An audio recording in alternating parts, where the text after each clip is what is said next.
जय माता की दोस्तों, सकट चौथ आने वाली है तो सकट चौथ पर बहुत सारी कहानियां कही जाती हैं। देवरानी जेठानी की कहानी की जाती है। तो यहाँ हम एक प्लेट ले लेंगे और प्लेट में आप गणेश जी को विराजमान करना ना भूलें। मैंने यहाँ पर सुपारी पर ही गणेश जी ले लिए हैं। तो हम सबसे पहले थोड़ी सी तिल रख लेंगे और गणेश जी को स्थापित कर लेंगे। फिर रोली चंदन लगाकर इस तरह से उन्हें स्थापित कर लेंगे। उसके बाद हम हाथ में तिल लेंगे और तिल लेने के बाद आइए शुरू करते हैं देवरानी जेठानी की कहानी। एक शहर में देवरानी जेठानी रहती थी। जेठानी अमीर थी और देवरानी गरीब थी। देवरानी गणेश जी की भक्त थी। देवरानी का पति जंगल में लकड़ी काटकर बेचता था और अक्सर बीमार रहता था। देवरानी जेठानी के घर का सारा काम करती थी और बदले में जेठानी बचा हुआ खाना, पुराने कपड़े आदि उसको दे देती थी।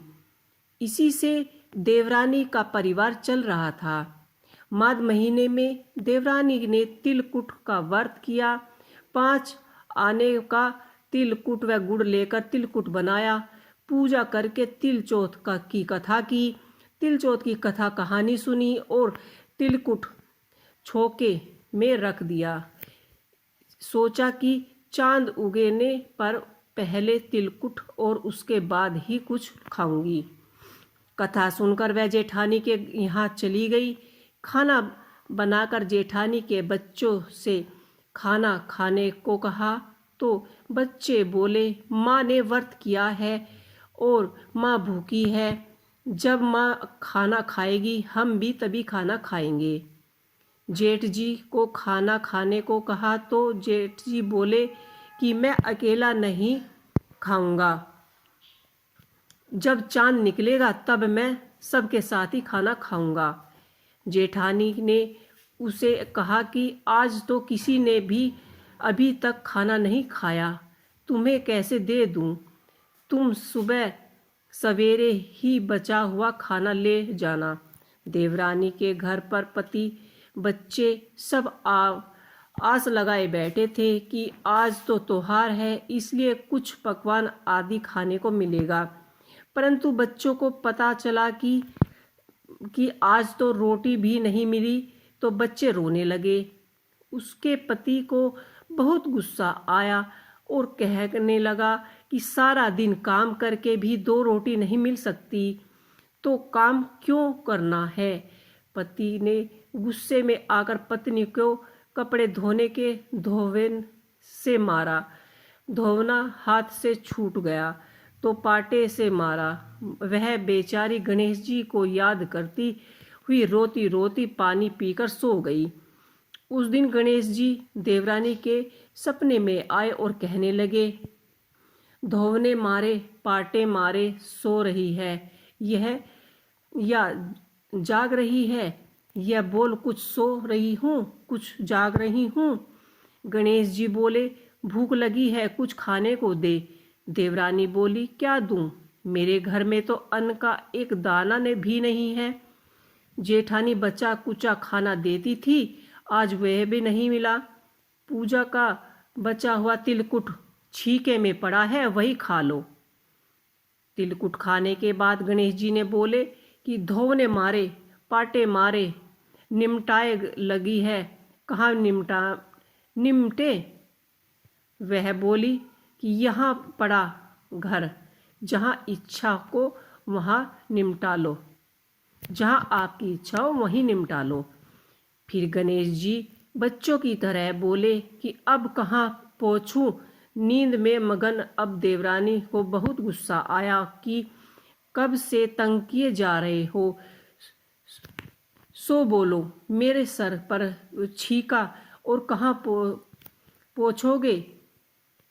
सुबह जब देवरानी उठी तो देखकर हैरान हो गई कि पूरा घर हीरे मोती से जगमगा रहा है। सिर पर जहाँ विनायक जी पोंछने कर गए थे वहाँ हीरों के टोके व बिंदिया जगमगा रही हैं।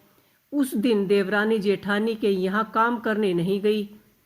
बड़ी देर तक राह देखने के बाद जेठानी ने बच्चों को देवरानी को बुलाने भेजा। जेठानी ने सोचा कि कल खाना नहीं दिया इसलिए शायद देवरानी बुरा मान गई है। बच्चे बुलाने गए तो बोले, चाची चलो माँ बुला रही है, सारा काम पड़ा है। देवरानी ने जवाब दिया, अब उसकी जरूरत नहीं है, घर में सब भरपूर है गणेश जी के आशीर्वाद से। बच्चों ने घर जाकर माँ को बताया कि चाची का तो पूरा घर हीरे मोतियों से जगमगा रहा है। जेठानी दौड़ती हुई देवरानी के पास गई और पूछा कि यह सब कैसे हुआ। देवरानी ने उसके साथ जो हुआ वो सब कह डाला। घर लौटकर जेठानी अपने पति से कहा कि आओ मैं आपको धोवन और पाटों से मारूंगी।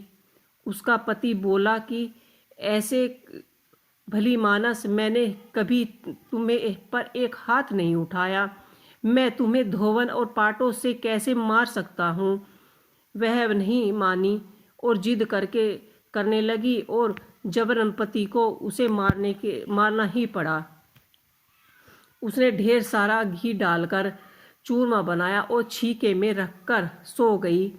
रात को चौथ विनायक जी सपने में आए और कहने लगे कि भूख लगी है, क्या खाऊं।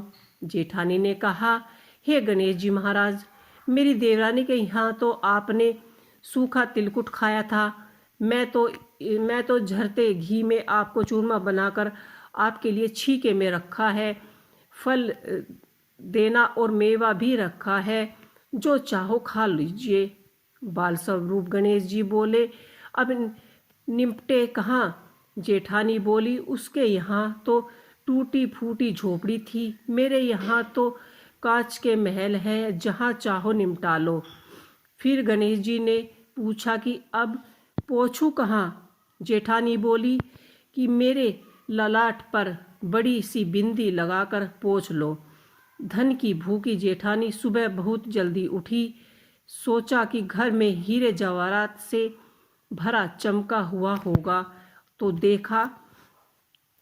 देखा कि पूरा घर में गंदगी फैली हुई है, तेज बदबू आ रही है। उसके सिर पर भी बहुत सी गंदगी लगी थी। उन्होंने कहा कि हे गणेश जी महाराज, यह आपने क्या किया, मुझसे रूठे और देवरानी पर टूटे।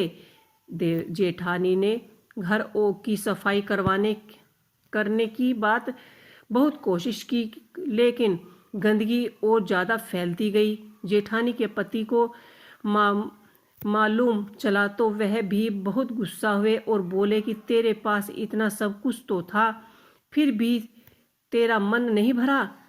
परेशान होकर चौथ के गणेश जी से मदद की विनती करने लगी। गणेश जी ने कहा कि देवरानी से जलन के कारण तूने जो किया था उसका फल तुम्हें मिल गया है, अपने धन में से आधा उसे दे दो, तभी यह सब साफ होगा। उसने आधा धन बांट दिया, किंतु मोहरों की एक हांडी चूल्हे के नीचे गाड़ रखी थी। उसके सोच क्या कि पता नहीं चलेगा, और उसने उस धन को नहीं बांटा।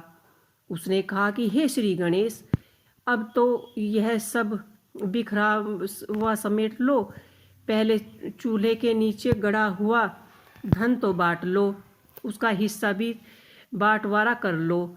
हे गणेश महाराज, जैसे आपने देवरानी पर कृपा की वैसे ही सभी पर अपनी कृपा करना। कहानी कहने वाले, सुनने वाले और हुंकारे भरने वाले सब पर अपनी कृपा दृष्टि रखना, लेकिन जेठानी को जैसे सजा दी वैसे ही किसी को मत देना। तो ये थी देवरानी और जेठानी की कहानी।